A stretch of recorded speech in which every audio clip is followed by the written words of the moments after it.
Welcome to the deep dive. Today we're going deep on individual performance, within organizations. We've got some really fascinating research papers and excerpts here, all about human resource management and the psychology of performance, actually. Yeah, it should be interesting. It's a really rich area, and your sources bring up some compelling points. Yeah, definitely. One of the first things that jumped out at me was this concept of individual performance. It's not, quite as simple as it sounds. It's more nuanced than, say, just how much someone produces or sells. Right, right. The sources define it as an individual's measurable behavior that's relevant to, well, to the organization's goals. Hmm. It's not just about, working hard. It's about working smart Yeah, and making sure that work has a real impact. I see. So working towards the bigger picture. But it's not a fixed trait, is it? I mean, someone's performance can change over time, can it? Absolutely. It's definitely a dynamic thing. It's influenced by so many things. Learning, experience, even temporary factors in the work environment. For example, imagine a salesperson who, suddenly starts exceeding their targets after getting training on a new software. That's a pretty clear shift in individual performance. Yeah, for sure. So how do researchers even begin to study something as complex as individual performance? It seems like there are so many factors. Well, the sources point to three main perspectives. They use these to approach this topic: individual differences, situational factors, and performance regulation. Each of these lenses provides, unique and important insights. Okay, break those down for us. What do each of those actually mean in this context? Sure, so let's start with individual differences. This one focuses on how our unique traits, like our cognitive ability or personality, impact how we perform. So, someone with strong analytical skills might be really great at data analysis, right? While someone who is highly empathetic might really thrive in a customer service position. It's all about recognizing those inherent strengths and how well they align with certain jobs. So you're saying it's not just about being, quote unquote, smart in a general sense, but about having the specific strengths or smarts that fit that task. Exactly. Now, with situational factors, it's more about the work environment itself and how that influences performance. Think about how clearly goals are defined, or the tools and resources that are available, or even the level of support you get from colleagues or your supervisors. Even the overall organizational culture can have a huge impact on how individuals perform. A supportive and collaborative environment it can bring out the best in people, whereas a super high pressure cutthroat culture might do the opposite. Oh, yeah, that makes total sense. I've definitely had jobs where the culture was like toxic. And honestly, it made it almost impossible to do good work no matter how hard I tried. Right. It really does make a difference. And then there's performance regulation, which this one looks at how we set goals, how we use feedback, and even how we, manage our own behavior to reach peak performance. It's about internal drive and the strategies we use to stay on track and motivated, even when things get tough. It's almost like having that little coach in your head, you know, pushing you to do better and achieve your goals. Yeah, that's a great way to put it. It's about self-awareness and being able to adjust your approach when you need to, based on feedback and changing circumstances. So we've got the raw material of individual Yeah. differences, right? And the environment of situational factors. And then the internal drive of performance regulation. And it sounds like all of these are contributing to this very complex picture of individual performance. Yes, precisely. Okay, so now let's take a closer look at those individual differences. One area of research that I find particularly fascinating is the interplay of ability and knowledge. All right, listener, get ready. Time to unpack some brain science. We're going to explore how your natural abilities and the knowledge you acquire actually combine to shape your performance. So when we talk about ability, a lot of people think of general cognitive ability, that kind of raw brain power you might measure with things like IQ tests. And while, yeah, it's true that cognitive ability can give you some idea about job performance, it's not the only thing. So having a high IQ doesn't necessarily mean you're going to be a top performer in every field. Right, not necessarily, no. It turns out that knowledge that's specific to a job is often a much stronger predictor of, well, of success, especially as you get more and more experience in that field. That's really interesting. It seems kind of intuitive now that you say it, but I hadn't really thought about it that way before. So, like someone with a super high IQ who doesn't know anything about coding, they wouldn't just be able to create a complex software program, right? Exactly. There's this classic study, actually, by Hunter from way back in 1983, and it showed just that. And then Ackerman confirmed it later in 2000. What they found was that uh, As people get more experience in a role, their job knowledge becomes even more crucial for their performance. It actually becomes more important than their general cognitive ability. Wow, that's pretty amazing. So it's more about how you use your intelligence to gain and then apply the right knowledge for that specific job, right? Exactly. The research actually calls this the ability knowledge performance pathway. Basically, ability might help you get your foot in the door, but it's knowledge that really helps you excel. It's kind of like imagine someone with just incredible natural athleticism. They might have the potential to be an amazing basketball player, right? Yeah. But without, learning the rules of the game and practicing those skills and understanding all the different strategies, they're never going to reach their full potential on the court. Oh, that's a great analogy. It really makes the concept much more clear. And it also makes you think about what kind of knowledge is really critical in different types of jobs? Listener, what do you think? In your line of work, what type of knowledge is the most crucial for success? Is it technical expertise? Is it social intelligence? Or is it something else altogether? Take a second to think about that. It's a great question to reflect on, yeah. And it also highlights how important it is for organizations to not just focus on hiring smart people, but to also focus on, making sure that there are opportunities for continuous learning and development. Right? Providing the tools and resources to build that knowledge base. And that actually brings us back to performance regulation, doesn't it? How can training programs be designed to teach those specific skills, but also help people develop the metacognitive skills, like the ability to actually learn how to learn and adapt, basically? Yeah, that's a key point for sure. Instead of just giving people information, we can design programs that help them develop strategies for acquiring new knowledge, for evaluating information, for applying what they've learned to totally new situations. We need to be teaching people how to think critically and become lifelong learners, which is, it's so essential in today's world. Everything's changing so fast. It's almost like that saying about teaching someone to fish instead of giving them a fish, right? You're giving them the skills to succeed in the long term, not just a temporary solution. Exactly. Okay, so shifting gears a bit here, let's talk about how companies go beyond just looking at current performance, Yeah. and actually try to assess a person's potential. This is where things get really interesting, I think. It's one thing to see who's doing well right now in their current role, but trying to identify who has the potential to excel in future roles, maybe even roles that don't even exist yet. That's a whole other challenge. It definitely is. The sources call this potential analysis, and it's a huge part of talent management. It's about looking beyond, how someone's doing right now and trying to predict their future capabilities. Performance appraisals look at past behavior in a certain role, right? But potential analysis, that's all about looking ahead to the future. I can imagine that's really hard to do accurately. I mean, how can you predict how someone will perform in a role they haven't even had yet? Oh, it's definitely a challenge. But companies use a few different methods to do it. One example that the sources talk about is Daimler Chrysler Services. They actually have a career development center that specifically focuses on assessing managerial potential. Interesting. So what do they do at the center? Like, how do they actually assess potential? They use a few different approaches. They have these assessment centers where candidates participate in simulations and different exercises. These are designed to evaluate, their leadership skills, their problem-solving abilities, how well they work with others.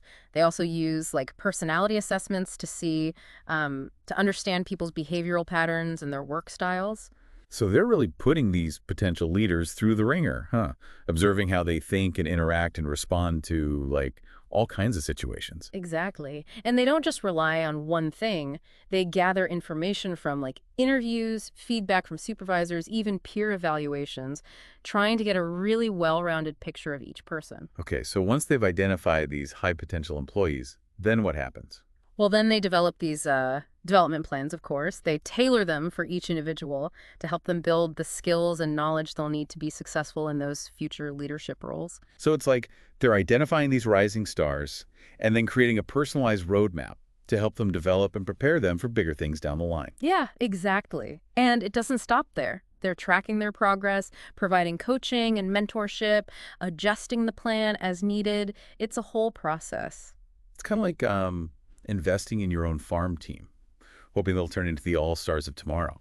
It's a smart approach, but it also takes a lot of resources and commitment from the company. Speaking of all-stars, how does the idea of motivation fit into all of this? What really drives people to do their best work? That's a crucial piece of the puzzle for sure. And it takes us into the world of reward systems and all their psychological effects. It can get pretty complex. Okay, listener, maybe grab another coffee. We're about to explore this motivation equation and how it all ties into individual performance. All right, so when we think about motivation at work, like the first thing that usually comes to mind is money.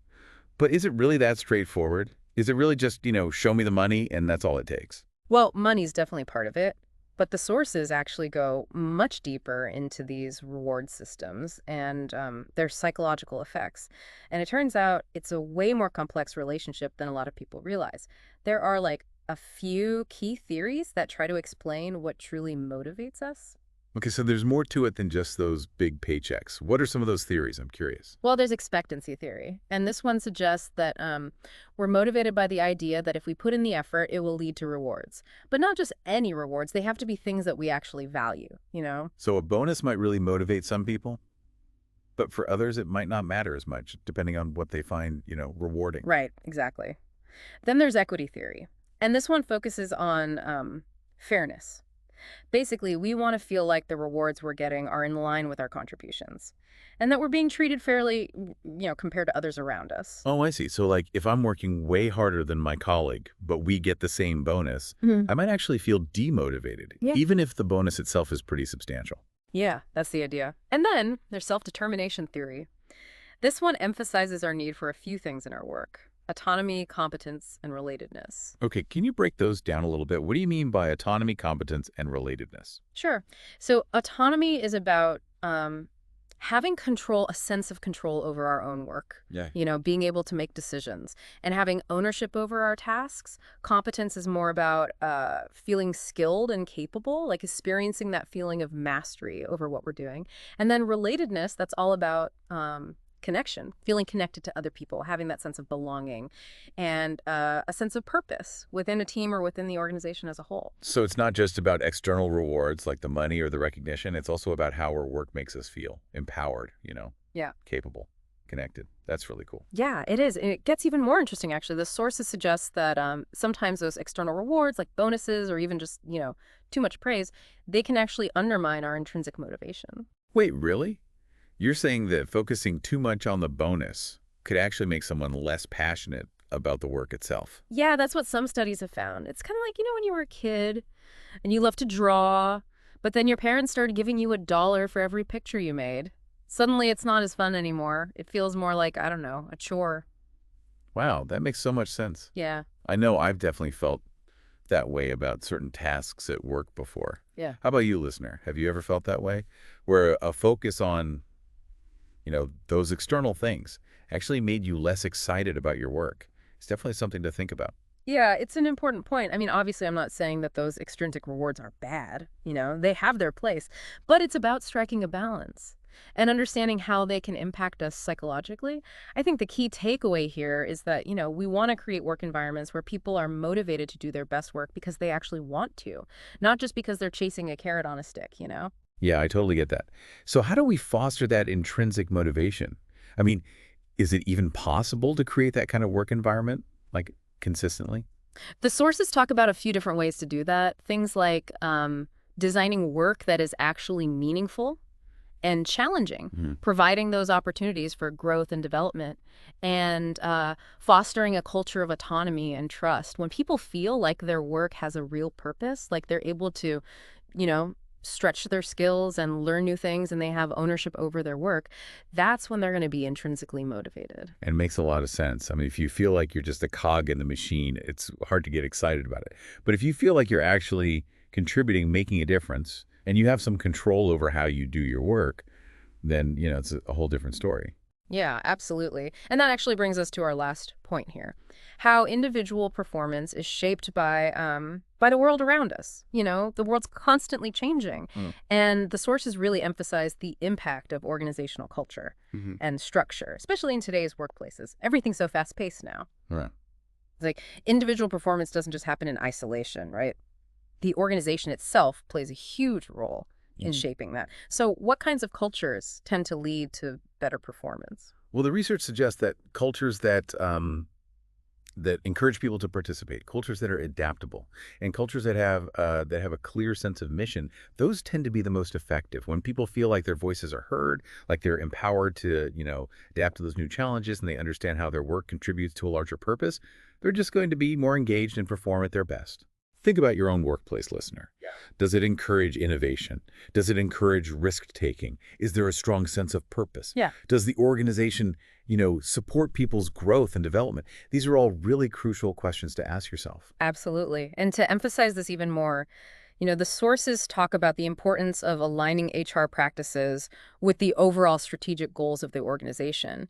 It's not just about supporting individual performance, it's about making sure that it's directed towards achieving those bigger goals, those broader objectives. It's about creating a system where individual growth and, organizational success are kind of intertwined. Like everyone's working together, rowing in the same direction. Yes, precisely. And it's an ongoing process. It's not something you just set up and forget about. You need to keep monitoring, keep evaluating to make sure those HR practices are actually working, that they're driving both individual and organizational performance.